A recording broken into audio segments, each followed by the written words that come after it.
Hello students, I wish to welcome you for this new unit, which is the second unit in our 11th standard physics, kinematics, and this is going to be the session number 1.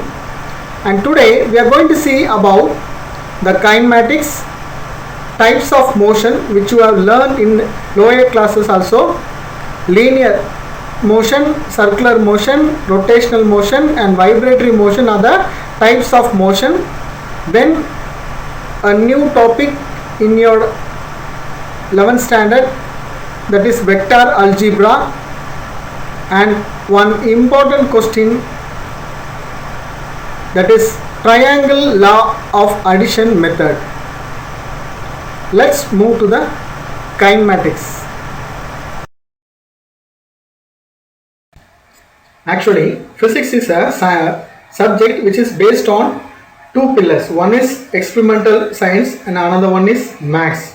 Mostly 60% of this subject will deal with science and 40% of this subject physics will deal with maths. The center aspect of physics is motion. Motion is found at all levels, from microscopic level, that means within the atom, to macroscopic level, that means the planetary system and beyond the universe. The entire universe is governed by the various types of motion. The study of various types of motion is expressed using the language of mathematics. That's what kinematics. Now, what do you mean by kinematics?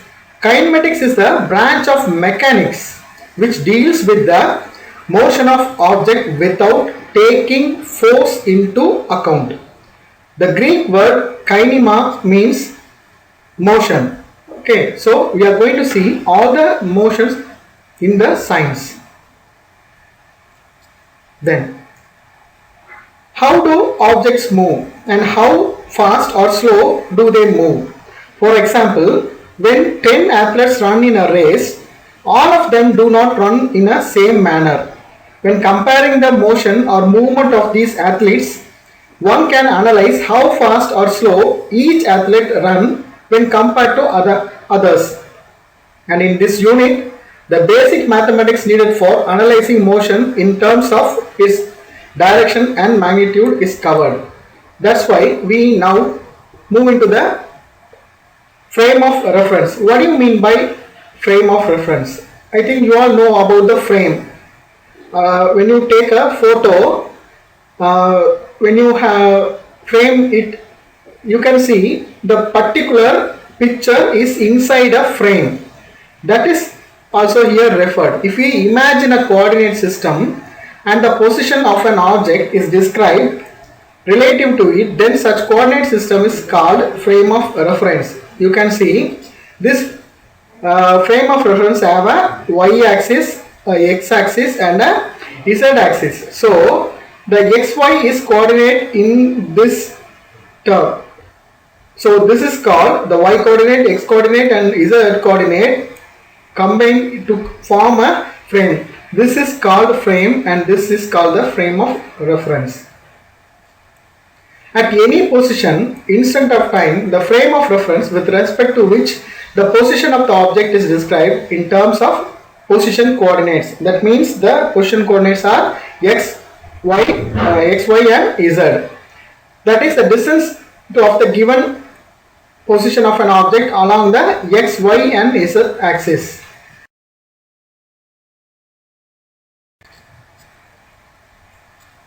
Now, types of motion. First one, linear motion.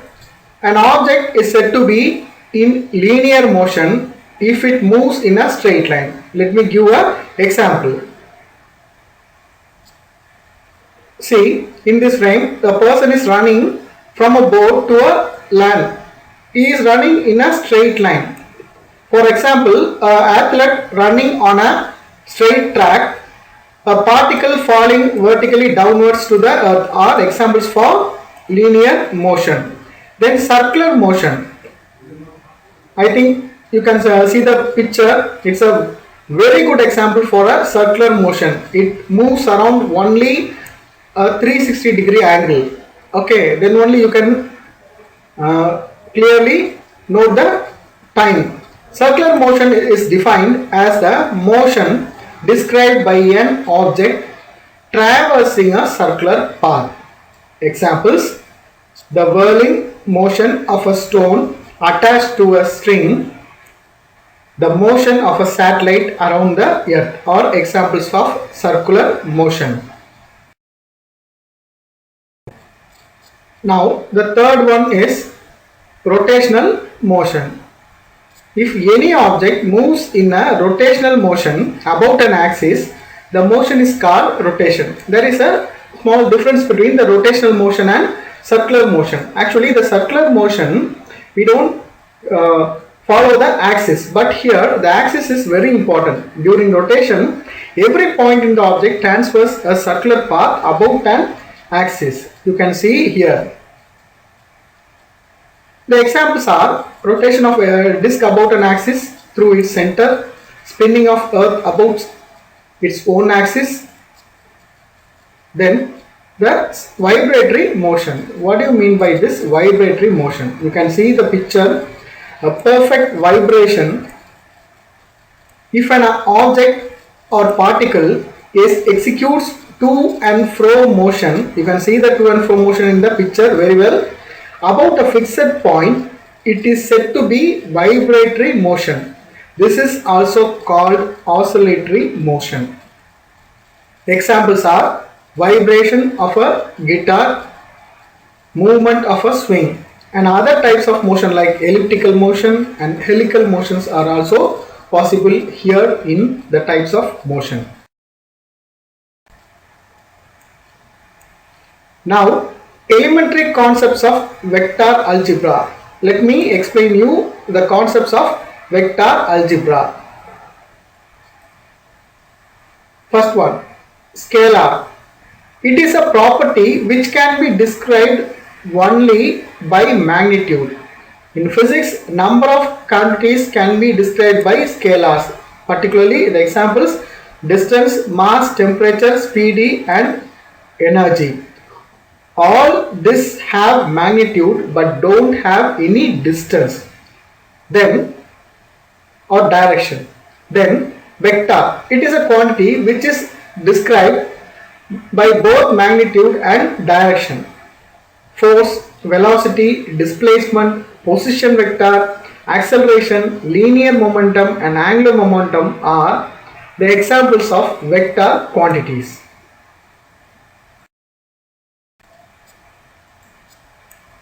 Now, different types of vector. It's not very important to get into the types of vector for your level of education. So, let me give some examples. First one, equal vectors. I will show the picture. See, this have equal same direction and equal size. This is called equal vectors. A vector and B vector have equal space and equal direction. Then collinear vector. First one is parallel vectors. You can see the parallel vectors. These are the size may be different, but the length may be different, but they moved in a parallel direction. Then anti-parallel vectors. You can see both have a different direction. Then unit vector, and the last one is orthogonal unit vector. In the picture you can see it shows the x, y and z direction. Okay, this is called orthogonal unit vectors. Now we are moving into a important question, the triangle law of addition method. First one, let me show a picture here. See, the P is at the center and we have having a line from O to P, then P to Q.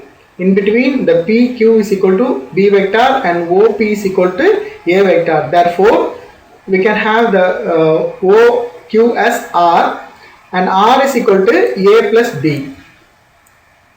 Let us consider two vectors A and B as shown in the figure. To find the resultant of the two vectors, we apply the triangular law of addition as follows.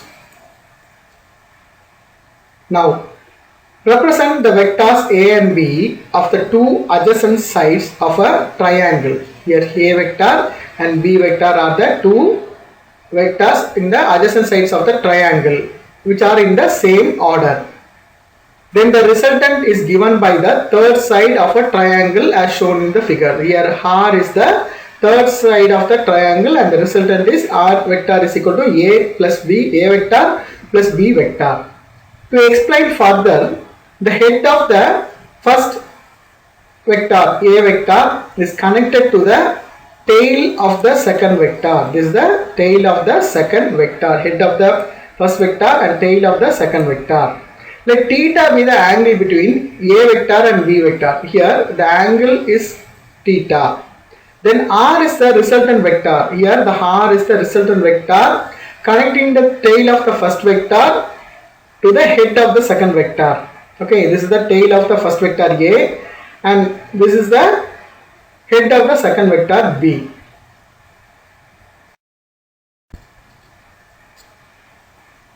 Now, the magnitude of R vector resultant is given geometrically by the length of the R, that is O and Q. And the direction of the resultant vector is the angle between R vector and A vector.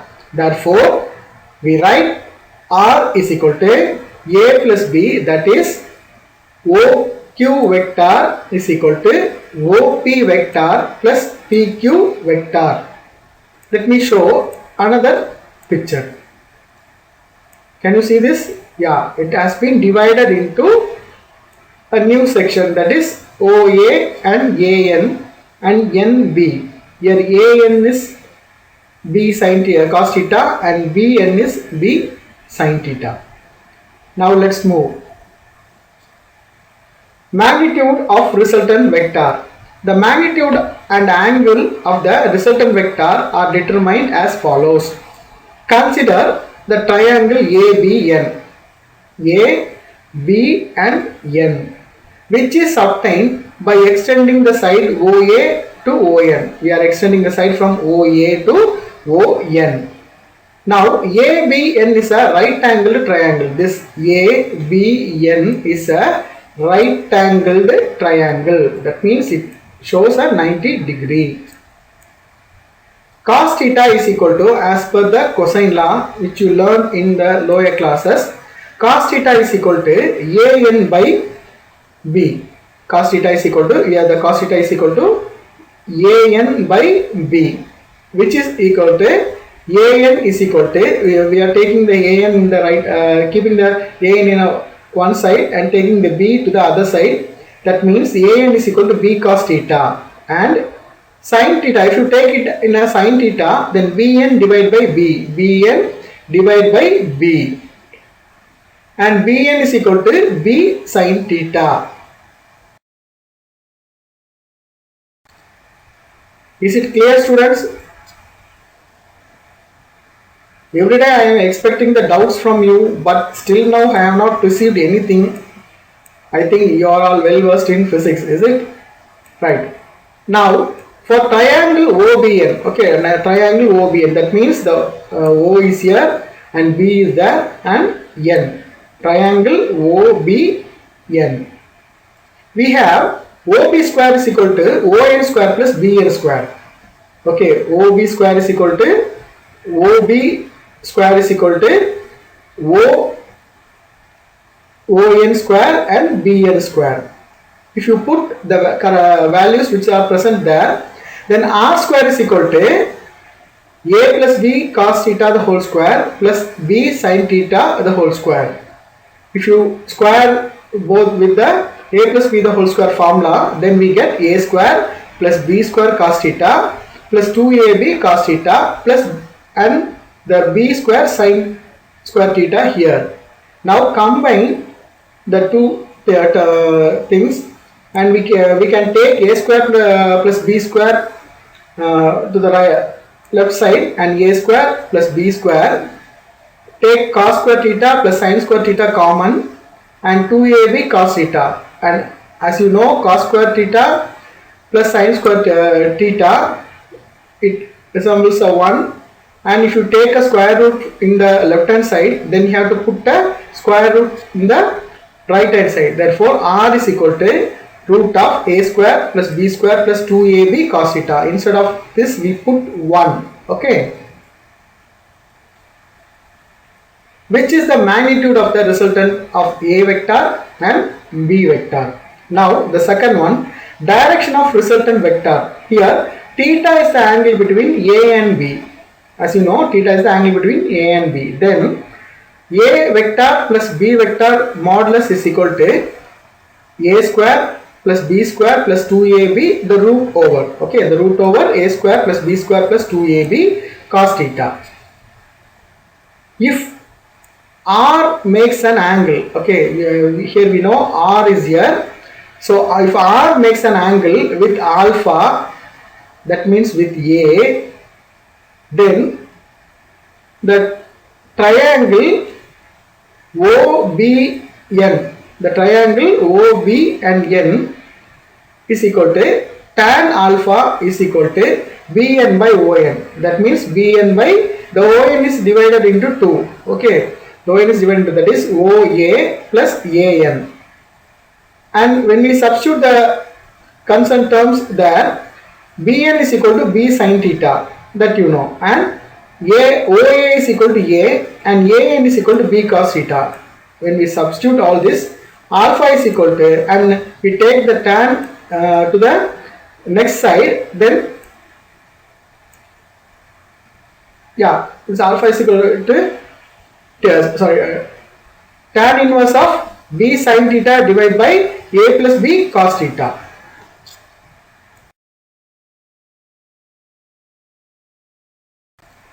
Thank you, students. I think overall we entered into the second lesson. Try to learn each and everything by the given time and ask the doubts. Okay, then only we can move into the next lessons easily. Thank you.